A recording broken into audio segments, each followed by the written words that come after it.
مکمل ناول جنون غربت قسط نمبر 4۔ پری کو رات اور دن کا کچھ پتہ ہی نہیں چل رہا تھا۔ روتے روتے اس کے آنسو ختم ہو چکے تھے، اب بس خاموشی سے کونے میں پڑی رہتی تھی۔ پتہ نہیں ہمیشہ اس کے ساتھ ہی برا کیوں ہوتا تھا۔ وہ تو کسی کا کبھی برا نہیں چاہتی تھی، مگر ہمیشہ اس کے ساتھ برا ہی ہوتا تھا۔ وہ کونے میں پڑی تھی جب دروازہ کھلا اور وہی نقاب پوش اندر کھانا لے کر داخل ہوا تو وہ سہم کر کونے میں مزید سمٹ گئی۔ تمہاری آج شام آخری ہے ہمارے پاس، نقاب پوش کھانا رکھ کر اسے بتا کر واپس چلا گیا تھا۔ پری کو بھوک نہیں لگی تھی، گھبراہٹ اور رو رو کر اس کی حالت خراب ہو چکی تھی۔ سب باتوں کے باوجود صرف ایک اچھی بات ہوئی تھی کہ اس کو اغوا کرنے والے اس کی عزت سے نہیں کھیلے تھے۔ پتہ نہیں کل اسے کہاں بھیجا جانا تھا، آگے کیا ہوتا اسے کچھ بھی اندازہ نہیں تھا۔ بازل کو سمجھ نہیں آ رہی تھی کہ پری کو زمین کھا گئی یا آسمان۔ قبرستان کے ارد گرد کوئی ایسی جگہ بھی نہیں تھی جہاں کیمرے لگے ہوں۔ گورکن بس اتنا ہی بتا سکا تھا کہ پری قبرستان آئی تھی اور پھر واپس بھی گئی تھی۔ اس کے بعد کیا ہوا اسے کچھ پتہ نہیں تھا۔ وہ طلحہ کے پاس پریشانی میں بیٹھا تھا۔ طلحہ اس کا کالج فیلو تھا اور وہ ان دونوں ڈی ایس کرائم برانچ لگا ہوا تھا۔ یار مجھے لگتا ہے میرا دماغ پھٹ جائے گا، بازل نے سر پکڑا تھا۔ حوصلہ کرو، ان کاموں میں وقت لگتا ہے بہت۔ میں اپنی پوری کوشش کر رہا ہوں کوئی سراغ لگا سکوں۔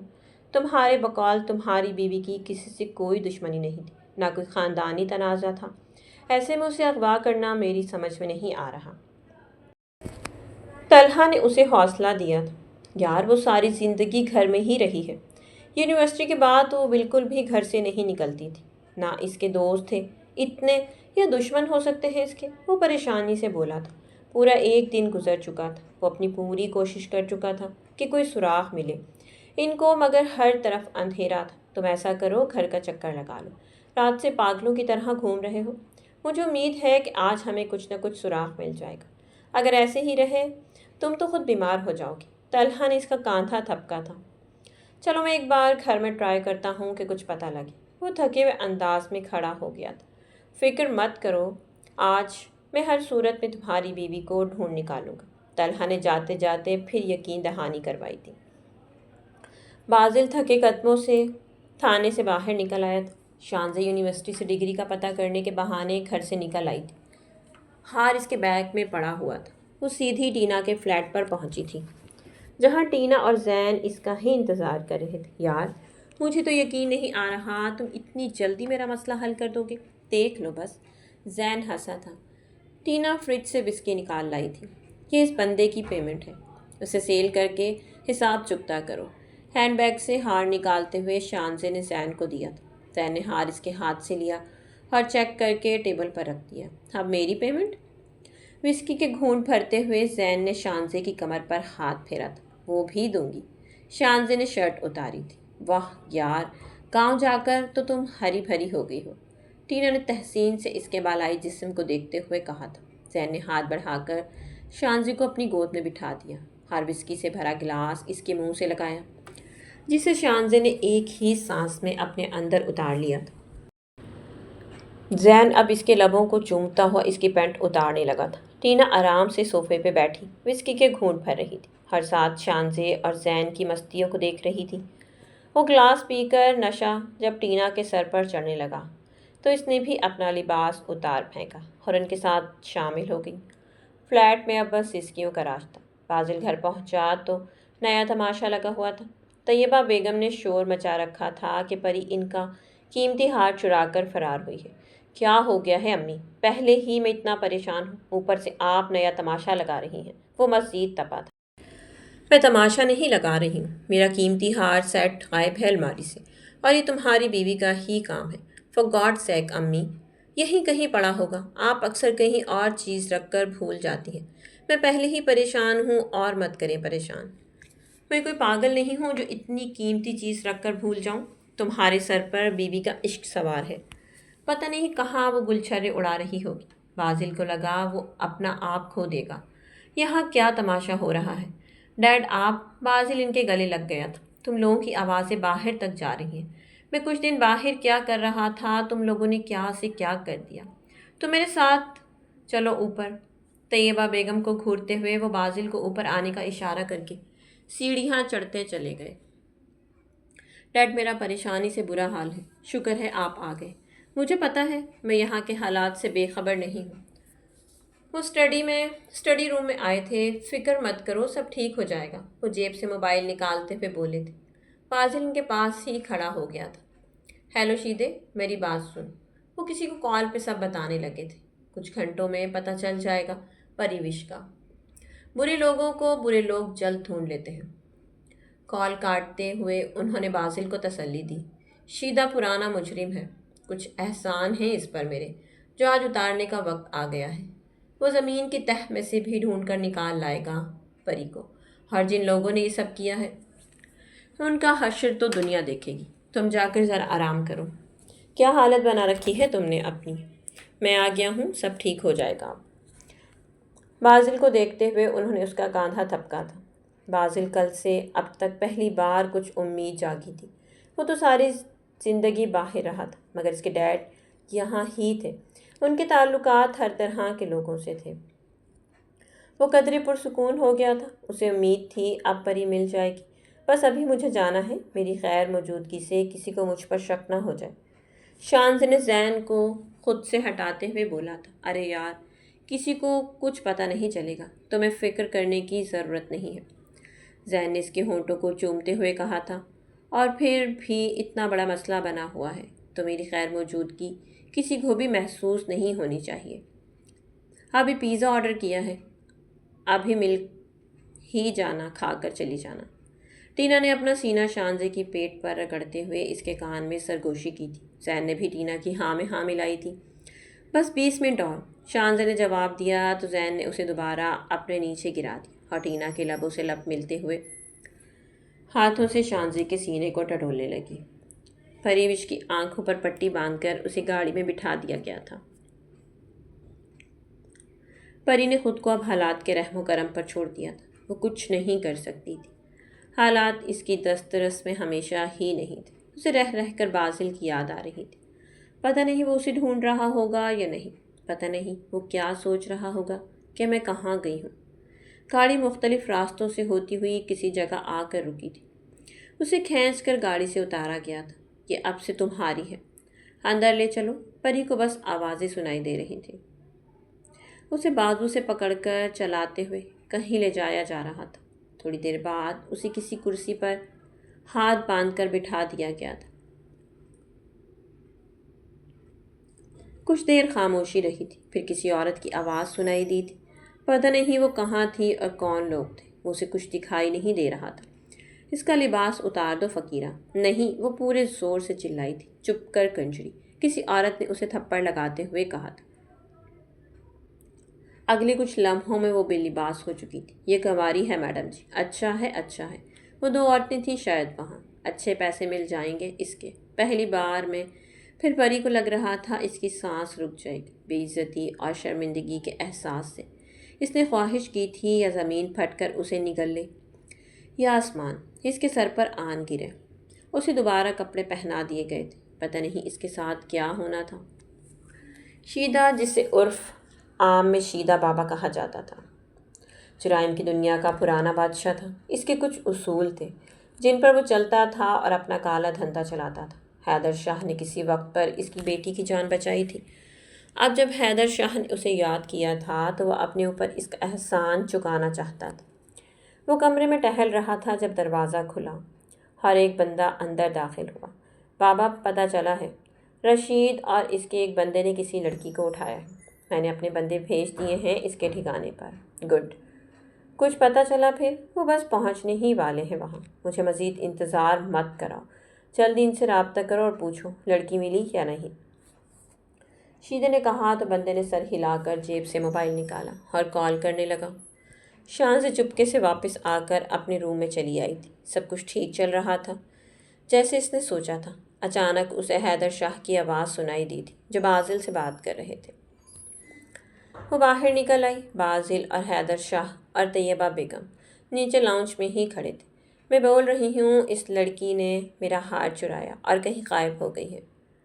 خود ہی آپ لوگوں کو یقین کیوں نہیں آتا؟ شانزے کے پلان کے مطابق طیبہ بیگم پری پر شک کر رہی تھی۔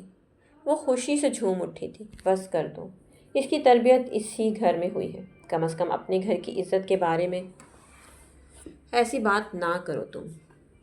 حیدر شاہ نے اپنی بیوی کو جھاڑ پلائی تھی۔ جو مرضی سمجھیں آپ، دیکھ لیجیے گا، آخر میں میری بات سچ ہوگی۔ طیبہ بیگم پاؤں پٹکتے ہوئے وہاں سے چلی گئی تھی۔ بابا کچھ پتہ چلا؟ بازل نے حیدر شاہ سے پوچھا تھا۔ بس ہم نزدیک ہی ہیں، تمہیں فکر کرنے کی ضرورت نہیں، اپنی ماں کی باتوں کی پرواہ نہ کرنا تم، حیدر شاہ نے کہا تھا۔ شانزی کو تشویش ہوئی تھی، اسے پتا تھا حیدر شاہ کی پہنچ کہاں تک ہے۔ پتہ نہیں یہ کیوں آ گئے ہیں، شانزی نے سوچا تھا۔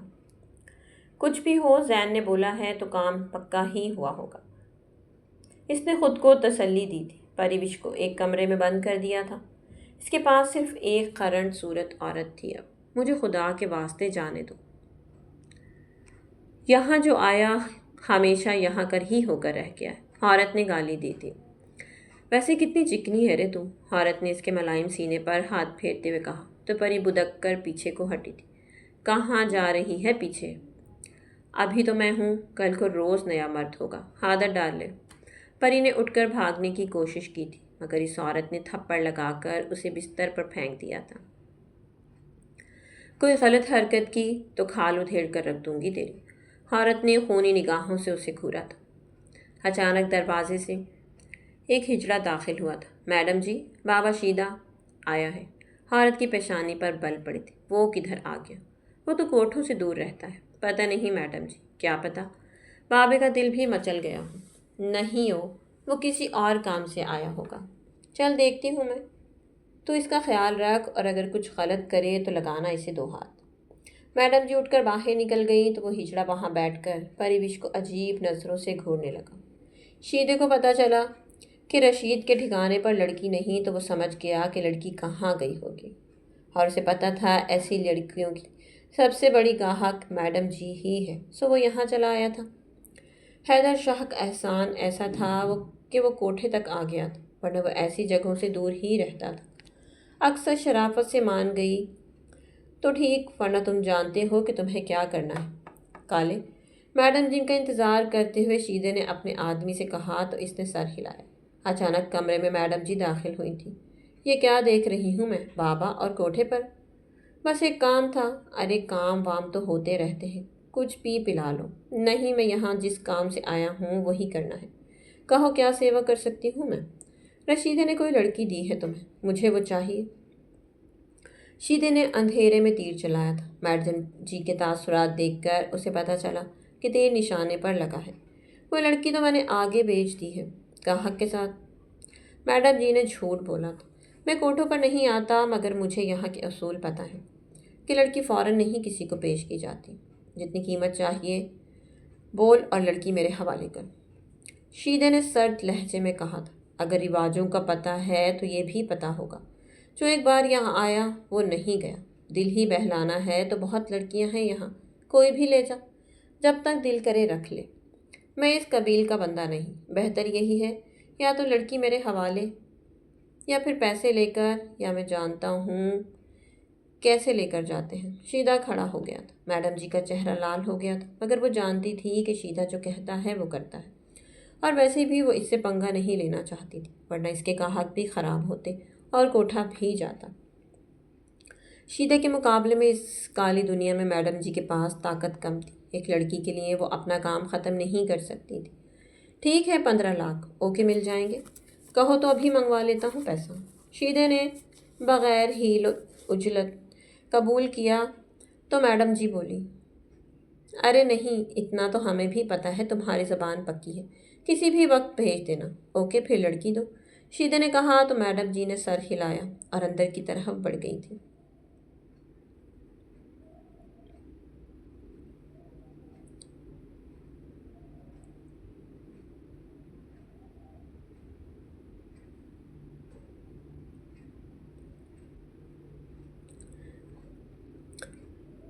چل، تیرا قسم آ گیا ہے کوئی۔ میڈم جی نے پری کو کمرے سے بازو پکڑ کر باہر نکالا تھا۔ میں کہیں نہیں جاؤں گی، پری نے خوفزدہ لہجے میں انکار کیا تھا، مگر اس کی پہلے کہاں سنی گئی تھی جو اب سنی جاتی۔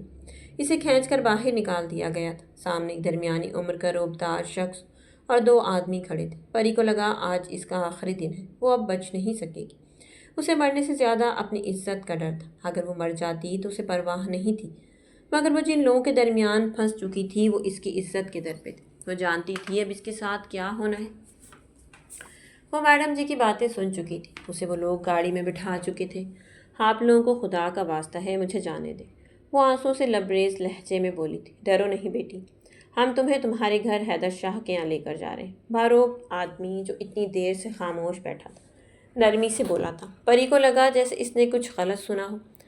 آپ کیا کہہ رہے ہیں؟ آپ سچ میں مجھے ان کے گھر لے کر جا رہے ہیں؟ ہاں ہاں، وہیں پر ہی۔ پری کو لگا وہ خواب دیکھ رہی ہے۔ اس نے تو سوچا تھا اب وہ کبھی بچ نہیں سکے گی۔ اسے یقین نہیں تھا ان لوگوں پر۔ گاڑی سڑک پر گھومتی ہوئی بالآخر اس گھر کے سامنے رکی تھی جہاں سے وہ نکلی تھی۔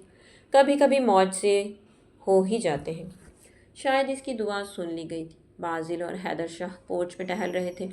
انہیں شیدے کا میسج مل چکا تھا کہ وہ پری کو لے کر آ رہے ہیں۔ گیٹ پر ہارن ہوا تو وہ تیزی سے آگے بڑھے تھے۔ شیدے کی گاڑی رکی تھی اور اس میں سے سب سے پہلے پریوش نکلی تھی، جو نکلتے ہی وہیں سجدہ ریز ہو گئی تھی۔ حیدر شاہ نے آگے بڑھ کر پری کو اٹھایا تھا۔ میری بچی، وہ روتی ہوئی حیدر شاہ کے گلے لگ گئی تھی۔ بازل نے پری کو دیکھا تھا۔ اس کا حلیہ اس کے اوپر بیتے ہوئے وقت کی داستان سنا رہا تھا۔ وہ باپ کی وجہ سے رکا ہوا تھا، ورنہ اس کا دل کر رہا تھا کہ پری کو گلے لگا لے اور اس کا ہر درد اپنے اندر سمیٹ لے۔ شاید وہ اس کے آدمی پیچھے گیٹ کی طرف چلے گئے تھے۔ میری بچی، اب رونا نہیں۔ گھر آ گئی ہو تم، جس نے بھی تمہارے ساتھ یہ سب کیا ان کو اس کا حساب دینا ہوگا۔ وہ پری کو معصوم بچے کی طرح تھپکتے ہوئے تسلی دے رہے تھے، جو معصوم بچوں کی طرح بلک بلک کر رو رہی تھی۔ بازل کو لگ رہا تھا اس کے آنسو تیزاب کی طرح اس کے دل پر گر رہے تھے۔ دادو بھی اندر سے آ گئی تھی اور حیدر شاہ کے گلے سے ہٹی تھی۔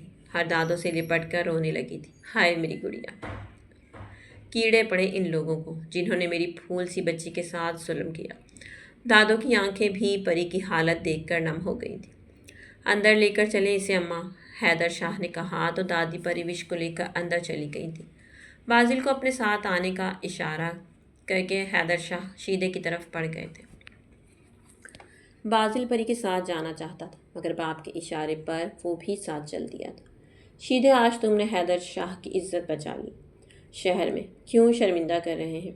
کبھی آپ نے میری بیٹی کی عزت بچائی تھی۔ وہ قرض اگر جان دے کر بھی ادا ہوتا تو میں رکتا نہیں۔ شیدے نے جھک کر انہیں سلام کرتے ہوئے کہا تھا۔ تمہیں پتہ چلا کہ اس سب کے پیچھے کس کا ہاتھ ہے؟ کوئی میرا بزنس کا دشمن یا کوئی اور؟ میں نے ابھی معلومات نہیں لی ہیں سائیں۔ آپ کی بہو کو بچانا تھا سب سے پہلے۔ اگر میں دیر کرتا تو بہت دیر ہو جاتی، سو پہلے میں نے یہ کام کیا۔ یہ کہاں سے ملی؟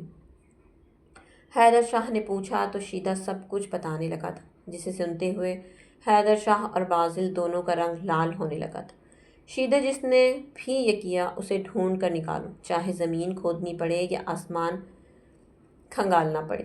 سائیں، میں ڈھونڈ لوں گا، مجھے اب اجازت دیں۔ حیدر شاہ نے سر ہلایا تو شیدہ واپس گاڑی لے کر نکل گیا تھا اور حیدر شاہ اور بازل اندر کی طرف چل دیے تھے۔ شانزے کو یقین نہیں آ رہا تھا کہ پری اتنی جلدی ڈھونڈ لی جائے گی اور وہ دوبارہ بازل کی زندگی میں ایسے لوٹ آئے گی۔ دادوں سے لپٹی ہوئی پری اسے زہر لگ رہی تھی، مگر اس کی حالت دیکھ کر اندر ہی اندر وہ خوش بھی تھی۔ حیدر شاہ اور بازل اندر داخل ہوئے تو اس نے اپنا چہرہ غمگین کر لیا تھا۔ طیبہ بیگم نے اپنے کمرے سے نکلنے کی زحمت نہیں کی تھی۔ انکل، کچھ پتہ چلا یہ سب کس نے کیا؟ شانزے نے حیدر شاہ سے پوچھا تھا۔ فی الحال نہیں، مگر میں ڈھونڈ نکال لوں گا ان کو، حیدر شاہ نے قہرناک لہجے میں کہا تھا۔ ایک لمحے کو شانزے کا رنگ ان کے لہجے سے اڑ گیا تھا۔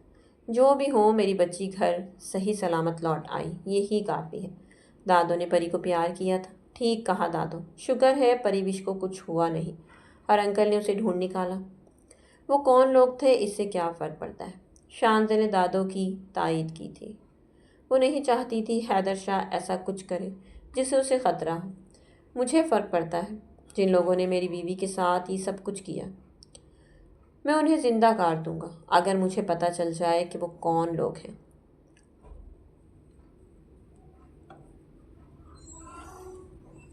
بازل غصے سے بولا تھا، چلو میں سب دیکھ لوں گا، ابھی پری کا خیال رکھو، اسے سب سے پہلے ڈاکٹر کو دکھاؤ۔ میں ٹھیک ہوں انکل، بس واپس آ گئی، میں وضو کر کے 2 نفل شکرانے کے ادا کروں گی بس، حیدر شاہ نے کہا تو پری پہلی بار بولی تھی۔ ٹھیک ہے بیٹی، مگر پھر بھی دکھا دینا ایک بار، حیدر شاہ نے کہا تو پری دادوں سے الگ ہو کر اپنے کمرے کی طرف بڑھ گئی تھی۔ حیدر شاہ اپنے کمرے کی طرف جبکہ بازل پری کے پیچھے آیا تھا۔ دادو نماز پڑھنے اٹھائی تھیں اور وہ بھی 2 نفل پڑھنا چاہتی تھی۔ اس بار تو بچ گئی مگر اگلی بار نہیں بچو گی تم پریوش، شانزہ نے نفرت سے سوچا تھا۔ وہ جلد از جلد زین سے ملنا چاہتی تھی تاکہ کچھ نیا سوچ سکے اور خود کو کیسے بچا سکے۔ حیدر شاہ کے تیور بتا رہے تھے وہ اس معاملے کو ایسے ہی نہیں چھوڑنے والے تھے۔ حیدر شاہ پوری کوشش میں تھے کہ جان سکیں کہ ان کی بہو کے ساتھ یہ سب کچھ کسی سوچی سمجھی سازش کے ذریعے ہوا تھا یا پھر ایسے ہی یہ کوئی واردات تھی۔ شیدے کی کال نے تصدیق کر دی تھی، کسی نے نام لے کر ہی ان لوگوں کو ٹپ دی تھی کہ یہ لڑکی اٹھانی ہے۔ وہ آفس میں ٹہلتے ہوئے سوچ رہے تھے کہ یہ سب کون کر سکتا تھا۔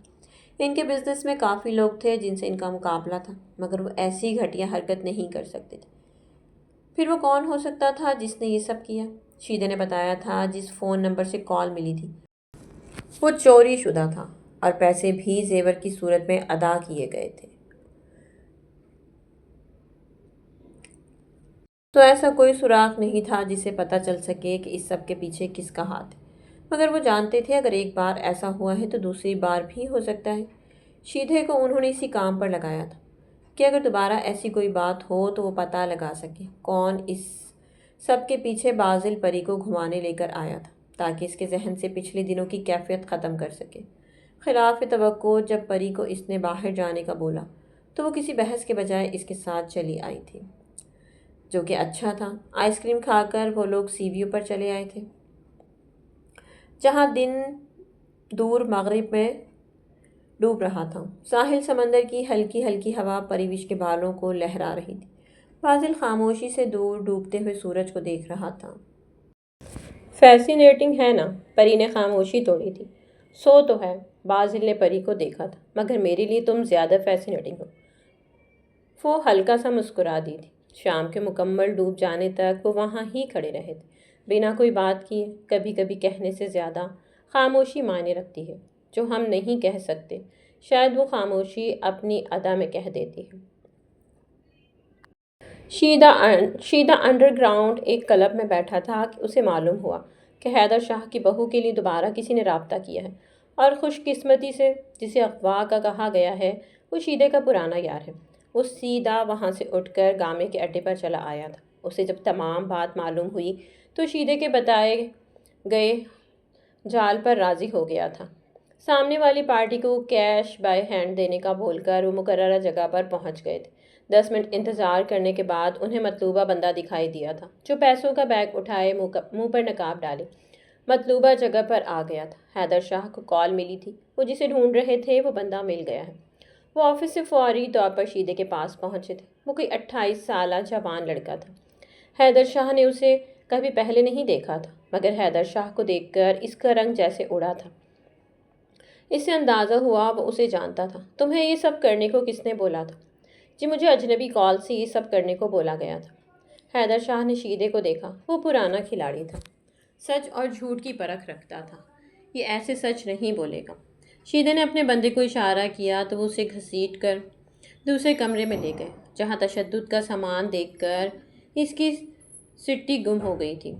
شانزے کی فوٹیج تو زین نے لے لی تھی، اب اسے ڈارک ویب پر بیچنے کا معاملہ تھا۔ وہ معلومات لیتا ہوا ایک بندے کے پاس پہنچا تو اسے پتہ چلا ایسے کام گاما دادا ہی کرتا ہے۔ وہ اسی کے توسط سے گامے کو ملا تھا۔ فوٹیج دکھا کر جب اس نے ریٹ لگائی تو زین کے ہوش اڑ گئے تھے۔ وہ بہت بڑی رقم، اگر زین مکمل ویڈیو لاتا تو لاکھوں ملتے۔ باتوں باتوں میں گامے سے اغوا کے لیے پارٹی کا پوچھا تو وہ خود ہی یہ کام کرنے کو راضی ہو گیا تھا۔ گامے نے اسے پیسے اور ویڈیوز لانے کا بول دیا تھا۔ زین کسی سے ادھار کچھ پیسے لے کر آیا تھا۔ شانزے لاکھوں کا مال تھی، اسے یہ سودا برا نہیں لگا تھا، مگر وہ دھر لیا گیا تھا اور حیدر شاہ کو وہاں دیکھ کر تو اس کی سٹی ہی گم ہو گئی تھی۔ پہلے تو وہ انکار کرنا چاہتا تھا، مگر جس کمرے میں اسے لایا گیا تھا وہاں اس قدر بھیانک تشدد کا سامان تھا کہ زین اسے دیکھ کر ہی ڈر گیا۔ سو اس نے سب کچھ سچ سچ بتا دیا تھا۔ حیدر شاہ کو یقین نہیں آ رہا تھا کہ ان کے خاندان میں سے ہی کسی نے ایسا کیا ہوگا، مگر جو تھا وہ سچ تھا۔ اس کو اتنا مارو کہ کبھی ایسی حرکت خواب میں بھی نہ کرے، پھر چھوڑ دینا۔ حیدر شاہ نے شیدے کو حکم دیا اور وہاں سے نکل آئے۔ وہ سیدھا گھر پہنچے تھے۔ شانزے کہاں ہیں؟ وہ غصے سے دھاڑے تھے۔ ان کی آواز سن کر بازل اور پریوش بھی کمرے سے نکل آئے تھے، مگر شانزے اپنے کمرے میں نہیں تھی۔ کیا ہوا حیدر؟ آپ اتنے غصے میں کیوں ہیں؟ طیبہ بیگم نے حیدر شاہ کو اتنے غصے میں پہلے کبھی نہیں دیکھا تھا۔ یہ سب جو پریوش کے ساتھ ہوا اس کے پیچھے شانزے تھی۔ وہ یہاں رہ کر ہماری عزت کے ساتھ کھیل رہی تھی۔ حیدر شاہ نے جب شانزے کے کرتوت بتائے تو پری کو یقین نہیں آیا تھا کہ کوئی اس کے ساتھ ایسا بھی کر سکتا ہے۔ محض پیسوں کے لالچ میں اس لڑکی کو زندہ گاڑ دوں گا۔ ڈیڈ، بازل نے غصے سے کہا تھا، نہیں تم ایسا کچھ نہیں کرو گے۔ اسے سبق دوں گا میں، مگر ایسے کہ ہمارے خاندان کی بدنامی بھی نہ ہو۔ حیدر شاہ نے کہا تو بازل ہونٹ بھینچ کر رہ گیا۔ جو ہوا سو ہوا انکل، اللہ نے مجھے بچا لیا، یہی کافی ہے۔ اس کو اللہ سزا دے گا، آپ اسے چھوڑ دیں۔ پریوش نے کہا تو حیدر شاہ کو یقین نہیں آیا کہ جس کے ساتھ اتنا برا ہوا تھا وہ اسے معاف کرنے کا بول رہی تھی۔ دیکھیں اس نے اپنا ضرب دکھایا، بس اسے پتہ چل گیا ہوگا، اب تک وہ یہاں سے سیدھا گاؤں جائے گی۔ میں نے اللہ کی رضا کے لیے اسے معاف کر دیا تھا، تب جب مجھے معلوم بھی نہیں تھا کہ یہ سب کس نے کیا ہے۔ اللہ اپنا انصاف کرے گا، پری نے کہا تو حیدر شاہ گہرا سانس لے کر رہ گئے تھے۔ طیبہ بیگم کو تو سانپ سونگھ گیا تھا، جیسے جس لڑکی کو وہ بہو بنانے کا سوچ رہی تھی وہ اس قدر گھٹیا نکلے گی، وہ سوچ بھی نہیں سکتی تھی۔ شانزے اس قدر بد کردار نکلے گی انہوں نے کبھی خواب میں بھی نہیں سوچا تھا۔ آپ سب اسے معاف کر دیں، بات باہر نکلے گی تو ہمارے خاندان کی ہی بے عزتی ہوگی۔ بازل نے اس صاف دل لڑکی کو دیکھا تھا جو اب بھی سب کا اچھا ہی سوچ رہی تھی۔ ٹھیک ہے، مگر مجھے وہ آئندہ کبھی نظر نہ آئے۔ میں اس معاملے کو بیٹی تمہارے کہنے پر ختم کر رہا ہوں، حیدر شاہ نے کہا تو پریوش نے سر ہلا دیا تھا۔ شانزی یونیورسٹی میں تھی جب اسے ٹینا کی کال ملی تھی۔ وہ سیدھا ٹینا کے فلیٹ پر آئی تھی جہاں زین بری حالت میں پڑا تھا۔ اس کے پاؤں تلے زمین نکل گئی تھی۔ زین نے اسے بتا دیا تھا جو ہوا تھا۔ اب میرا کیا ہوگا پتہ نہیں، میرا لاکھوں کا نقصان ہو گیا اور مار الگ پڑی۔ شانزے نے گاؤں کال ملائی تھی، مگر وہاں کسی کو کچھ ایسی خبر نہیں تھی۔ وہاں حالات نارمل تھے۔ حیدر شاہ چپ کیسے بیٹھے تھے اسے سمجھ نہیں آئی تھی۔ میں اب گاؤں جاؤں گی؟ ایسے کیسے جاؤ گی؟ میرے پیسے ادا کرو پہلے، زین تپا تھا۔ یار میں دے دوں گی، مجھے جلدی چاہیے، میں نے کسی سے ادھار لیا تھا، اب جو میری حالت ہے میں کچھ کر بھی نہیں سکتا۔ میں اتنی جلدی کہاں سے پیسوں کا بندوبست کروں گی؟ یار ٹینا کے کچھ گاہک ہیں، آج رات تم ان سے ملو اور پیسے لو، زین نے کہا تو شانزے بھڑکی۔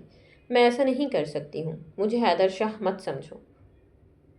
اگر تم نہیں کرو گی تو میں خود تمہاری ویڈیو اور جو تم نے کیا وہ تمہاری فیملی تک پہنچاؤں گا۔ میری جو ویڈیوز ہیں وہ فیس کے بغیر ہیں، کوئی تم پر یقین نہیں کرے گا، شانزے نے کہا تو زین خباثت سے ہنسا تھا۔ اس کی بات نہیں کر رہا میں، تم نے جو کچھ بھی یہاں کیا میرے ساتھ وہ میں نے خفیہ کیمرے پر سے ریکارڈ کیا تھا۔ تم دوست ہو یار میرے، میں صرف پیسے کا دوست ہوں۔ اب تم آج رات یہیں رکو گی؟ شانزے زین کو بس گھور کر رہ گئی تھی۔ وہ جس دلدل میں اتر چکی تھی اب وہ وہاں سے آسانی سے نکل نہیں سکتی تھی۔